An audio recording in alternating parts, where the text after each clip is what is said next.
Hi, I'm teacher Luke and welcome to English Stories Ready. This is my new YouTube channel that's designed to help you improve your English skills through listening to stories, a very natural way to improve your English. Listening to stories is a fantastic way to improve your English because you'll learn lots of vocabulary on different topics, you'll brush up on your grammar, and of course, you'll learn the pronunciation of different words that are in the stories. Every single day, I'm going to be presenting a new story on this channel on lots of different topics. So that will help you as well with your speaking because you'll have more ideas, more things to discuss in English. So if you're ready to build up your English in a natural way, then subscribe to this channel and listen to these stories I'm presenting every single day. It will be a great foundation for your English.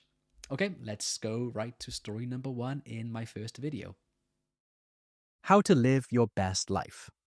Hi, I'm teacher Luke and welcome to this story on how to live your best life. Chapter 1. Introduction and Defining Your Best Life. So before we begin, let me ask you two simple questions. What does living your best life mean to you? And if you could change one thing in your life right now, what would it be? Think about those questions. And if you'd like, write your answers in the comments. When people hear the phrase, live your best life, it often sounds big and shiny, almost like something from an advertisement. Some imagine beaches, travel, or money. Others think about success, family, or freedom. But the truth is, your best life is not the same as mine, and mine is not the same as yours. Living your best life does not mean perfection. It means living in a way that matches your values and feels true to you. It's not about being richer, smarter, or more famous than others. It's about alignment, living in a way that makes sense for who you are. I want to share a personal story. Several years ago, I worked as a university lecturer in South Korea. On paper, my life looked good: a stable job, friendly colleagues, students who respected me. But inside, I felt restless. I enjoyed teaching, but I also felt I was spending too much time on things that didn't give me energy. One evening, I received a message from a student. She thanked me for helping her prepare for an English test and said my lessons had changed her confidence. Reading those words, I realized something important. What I valued most was not the classroom itself, but the impact of teaching. I wanted to guide people, to help them grow. That night, I asked myself, if impact is what I value most, how can I build a life around that? That question changed everything. Defining your best life often begins in quiet moments like that, when you realize something inside you is whispering, there is more than this. For me, the whisper grew louder. I began experimenting. I started a YouTube channel, even though only a few people watched at first. I built small websites and online lessons. Some of them failed, but over time, I discovered what I truly wanted: freedom to create, time with my family, and the chance to reach thousands of learners. Eventually, I left the university and built my own education company. It wasn't easy, but I felt alive. And it all began with one simple question: what does my best life mean to me? So what about you? Maybe right now you feel unsure. Maybe you don't know what you want, or you feel stuck in a routine. That is normal. You don't need to know everything today, but you can begin with small questions. What gives me energy? When do I feel most alive? If I had no fear, what would I try? Your answers don't need to be perfect, but they will point you in the right direction. Here's something practical you can try this week. Take a piece of paper and draw two columns. On one side, write gives me energy. On the other side, write drains my energy. As you go through the week, write down little moments. Did a chat with a friend make you smile?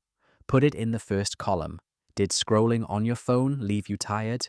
Put it in the second. At the end of the week, look at your list. This is a mirror. It shows you what matters, and it shows you where your energy goes. Living your best life starts with noticing these truths. And remember, living your best life doesn't mean you're happy all the time. Nobody is. It means living honestly, even through challenges. When I was building my business, I faced stress and fear. But even on the hardest days, I felt alive because I knew I was on the right path. Your path will look different from mine. For you, it might mean building a family, creating art, serving your community, or something else. But the process is the same. Ask good questions, notice what matters, and take small steps forward. As we close this chapter, I want you to imagine your life as a blank book. The pages are empty, waiting for your story. Other people may try to write in it, telling you what success should look like. But in the end, the pen is in your hand. Living your best life is not about following someone else's script. It's about writing your own. So let me ask you again, what does living your best life mean to you? And what is one thing you could change today? Write your answers in the comments. I'll be reading them. In the next chapter, we'll talk about the habits and mindsets that stop people from living their best life and how you can begin to overcome them. Chapter 2. Cultivate Well-Being. Before we begin, let me ask you 2 questions. When was the last time you felt truly well, not just in your body, but also in your mind?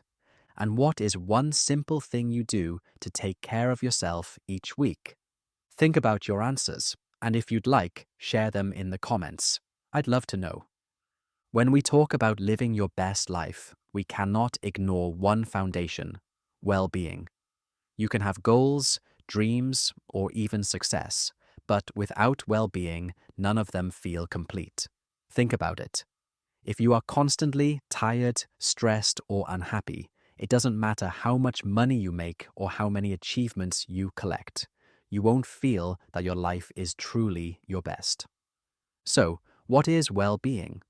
Some people think it means only physical health, eating well, sleeping enough, and exercising. Of course, those are important, but real well-being is wider.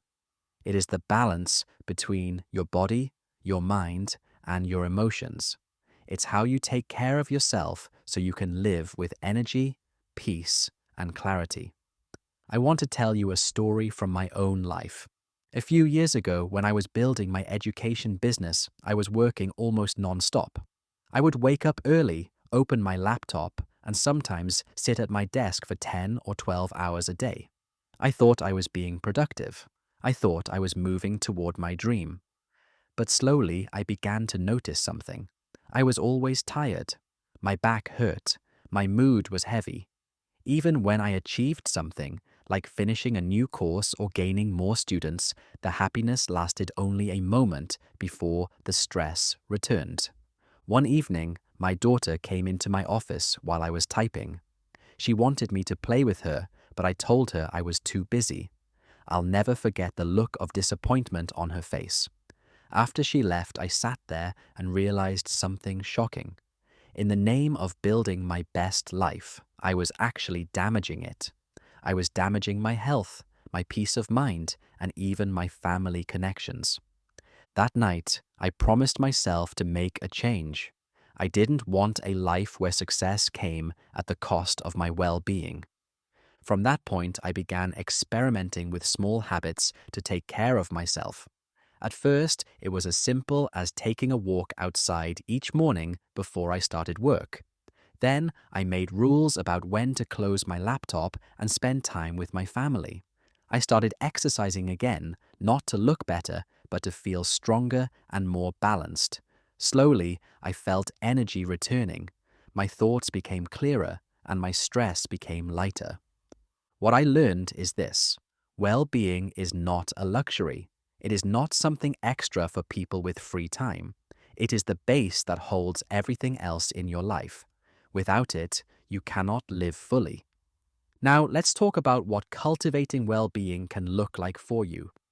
First, think about your body. Are you giving it what it needs?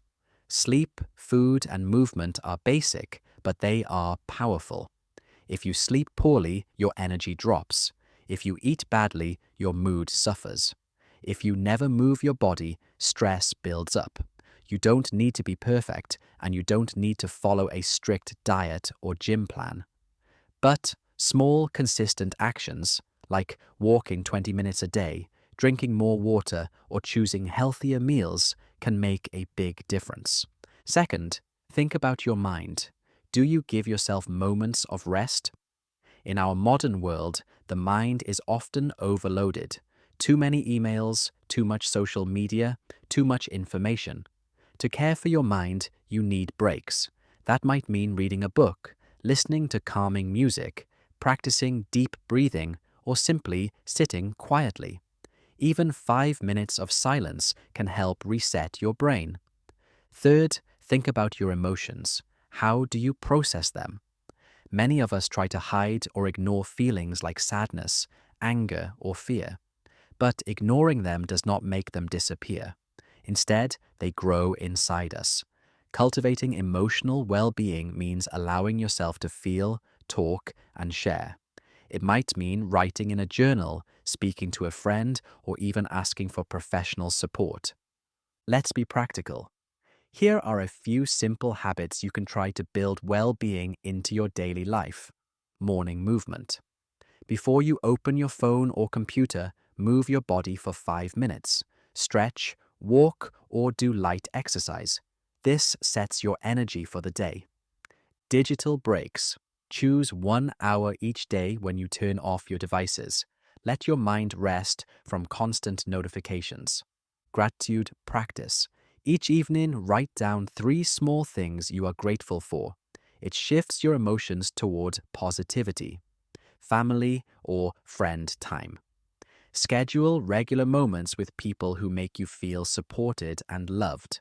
Rest. Protect your sleep as much as you would protect your money or your time. It is one of the most valuable resources you have. Remember, you don't need to do all of these at once. Start with one. Build it into your routine. Then add another when you feel ready. I want to return to the story of my daughter for a moment. After that evening, when I told her I was too busy, I began to change my routine. One new habit I made was to finish work every day before dinner, no matter what. At first, it was difficult. I worried about not finishing everything. But something surprising happened. By protecting that family time, I actually became more focused during the hours I did work. I stopped wasting time on small things and concentrated on what really mattered. The result? My work improved, my stress reduced, and my relationship with my family grew stronger. That is the power of cultivating well-being. It doesn't just help you feel better, it makes every part of your life stronger. Of course, cultivating well-being is not always easy. Life brings stress, challenges, and responsibilities. You may have a busy job, children, or financial worries. But the truth is, the busier and more stressed you are, the more you need well-being. Think of it like this. Your body and mind are the engine of your life. If you don't take care of the engine, the car cannot move, no matter how good the road is. Let's close this chapter with a simple image. Imagine your life as a garden. If you never water the plants, they dry up. If you never give them sunlight, they cannot grow. Well-being is the water and sunlight of your life. Without it, your dreams and goals will not grow strong. With it, you create a life that is not only successful, but also healthy, peaceful, and joyful. So let me ask you again, when was the last time you felt truly well in both body and mind? And what is one small thing you can do this week to take care of yourself? Write your answers in the comments. I'll be reading them. In the next chapter, we'll talk about relationships, the people around you, and how they shape the way you live your best life. Chapter 3. Take action and build momentum. Before we start, let me ask you 2 quick questions. What is one dream or goal you've been thinking about for a long time but haven't started yet? And what is one small step you could take toward it today? Pause for a moment, think about your answers, and if you'd like, write them in the comments. In the first chapters, we talked about defining your best life and cultivating well-being. Now we come to the next stage, action.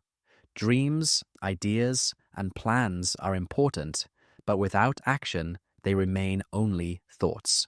To live your best life, you need to move forward. Taking action is often the hardest part. Many people wait for the perfect time to begin. They think, I'll start when I have more money, or I'll try when I feel more confident. But here's the truth.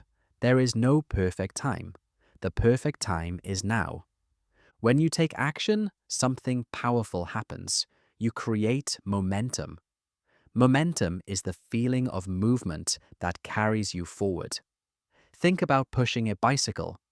At first, it's hard to get the wheels turning, but once the bike is moving, it becomes easier to keep going. The same is true for your goals. The first step feels heavy, but each step after that becomes lighter. I want to tell you a story from my own life. When I first started making YouTube videos, I had many doubts. I worried about how I looked on camera. I worried that my English lessons wouldn't be good enough, or that nobody would watch.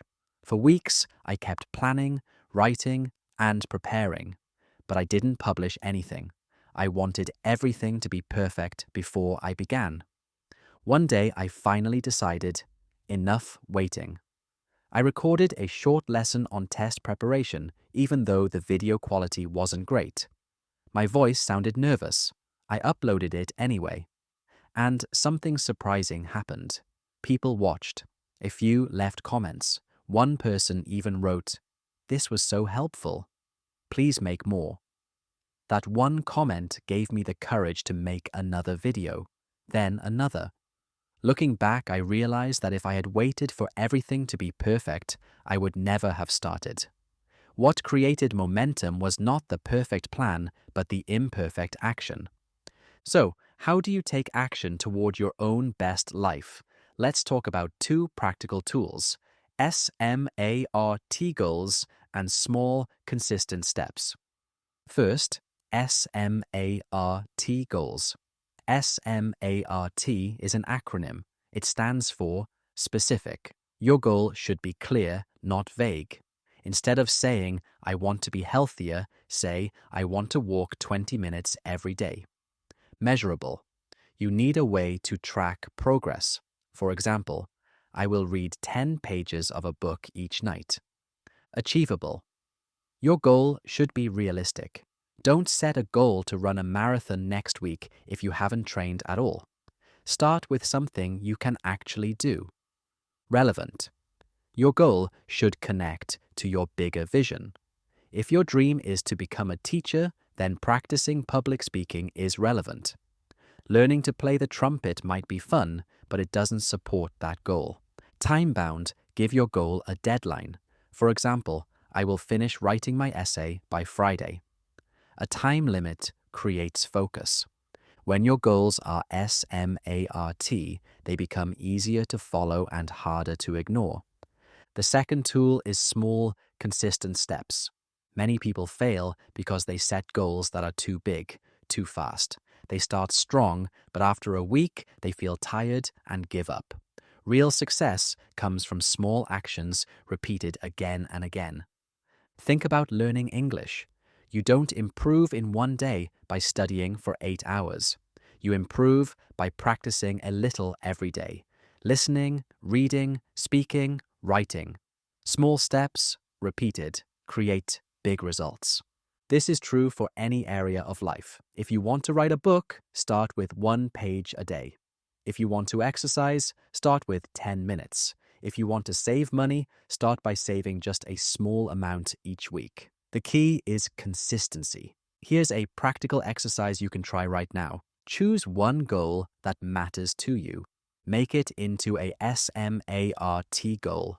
Be specific, measurable, achievable, relevant, and time-bound. Ask yourself, what is the smallest step I can take today to move toward this goal? Then do it. It might be as simple as opening a blank document, walking around your block, or writing down a budget. That one step will give you momentum. Let's return to the idea of momentum for a moment. When I first uploaded videos on YouTube, I didn't know where it would lead. But the small steps built momentum. From one video came another, then 10, then 100.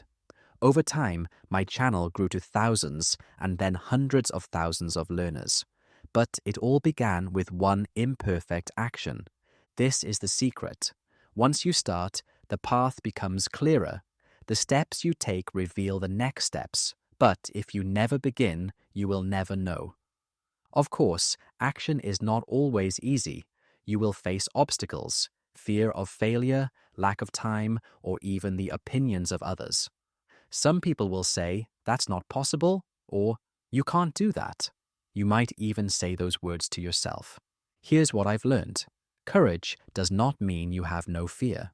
Courage means you act even while you are afraid. Each time you take a step, your fear becomes smaller and your confidence becomes bigger. Consistency also helps you through obstacles. If you make action a habit, it becomes part of your routine, like brushing your teeth. You don't think about whether you feel motivated, you just do it. Motivation comes and goes, but habits stay. Let me share another short story. When I was writing my first online course, I felt overwhelmed. I wanted it to be perfect. For weeks, I kept rewriting lessons but not finishing anything. Then I made a new rule. Every day I would write for just 30 minutes, no matter what. Some days, the writing was terrible. Other days, it was good. But by showing up consistently, day after day, the course slowly came together. And when it was finished, I felt proud, not because it was perfect, but because I had completed it. That experience taught me a simple truth. Small daily action beats big occasional effort. So, as you think about your best life, ask yourself, what is one SMART goal I can set this week? What is one small step I can take today to move closer to it? How can I stay consistent, even on days when I don't feel motivated? Write your answers in the comments. I'd love to hear them. Let's finish with a picture. Imagine a snowball at the top of a hill. At first, it is small. You push it and it begins to roll. Slowly, it grows bigger and faster. That is what happens when you take action. Your first steps may feel small, but they create momentum. And that momentum can carry you toward a life you once thought impossible. So let me ask you again. What is one dream you've been holding back on? And what is the smallest step you can take toward it today? Write your answers in the comments. I'll be reading them. That brings us to the end of this story. Remember, living your best life is not about doing everything at once. It's about small, steady steps that bring you closer to what matters most. I'd love to hear from you. What idea from this chapter spoke to you the most? And what small step can you take this week to put it into action? Write your thoughts in the comments. I'll be reading them. Thanks for listening, Teacher Luke.